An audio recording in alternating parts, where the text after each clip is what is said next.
தமிழக முதல்வராக விஜய் ஆட்சி பொறுப்பேற்றதுலேருந்து நொய்யுங்கிறாங்க. அவங்களால தோல்வியை தாங்க முடியல, கொன்று எடுக்கிறாங்க.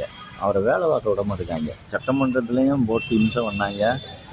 ஆனால் அவர் அதெல்லாம் கண்டுக்கிட்டலை. அவர் வாட்டுக்கு அவர் வேலையை பார்த்து போய்கிட்டு இருக்காரு. சினி ஃபீல்ட்லேயும் இப்படி தான் டார்ச்சரு. அவர் எங்கே வேணாலும் டார்ச்சர் தான்.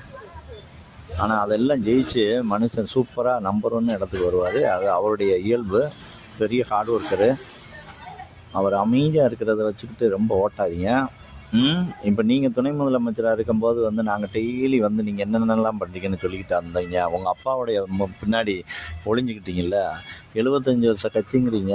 75 வருஷமாக தமிழ்நாடை இன்னும் ஏழைகளை காக்கும் அரசுன்னு தான் பேசுகிறீங்க. அப்போ ஏழைகளை இன்னும் வச்சுக்கிட்டே இருக்கீங்க 75 வருஷமாக. அண்ணன் எவனையுமே எதுவும் மாற்றலை. இன்னும் பிச்சை எடுக்க விட்டுக்கிட்டு தான் இருக்கீங்க. ₹1 கொடுக்காம அந்த ஆட்சி அமைச்சிருக்காரு. மக்களுக்கு ₹1 கூட கொடுக்கல. ஆனால் நீங்கள் 1000 2000 நோக்கம் போல் கொடுத்துருக்கீங்க எல்லா கட்சியும். இதையே மக்களுக்கு வெறுப்பாகி போச்சு. இன்னும் எவ்வளோ பணம் வச்சுருக்காங்களோ அப்படிங்கிற அளவுக்கு யோசித்து தான் இவங்களுக்கு போட்டிருக்காங்க. இவங்களுக்கு ஒரு 5 வருஷம் கொடுங்க. அவருக்கு யோசிக்க டைம் கொடுங்கப்பா.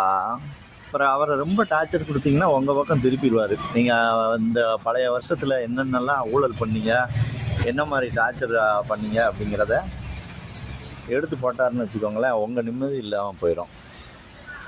எலெக்ஷன் முடிஞ்ச உடனே துபாய் கொடைக்கானல்னு போனீங்களே, அது மாதிரி இப்போ உங்களால் தாங்க முடியல தோல்வியை, மைண்டு டார்ச்சராக இருக்குது அப்படின்னா ஏதாவது வெளிநாட்டு டூர் போங்க.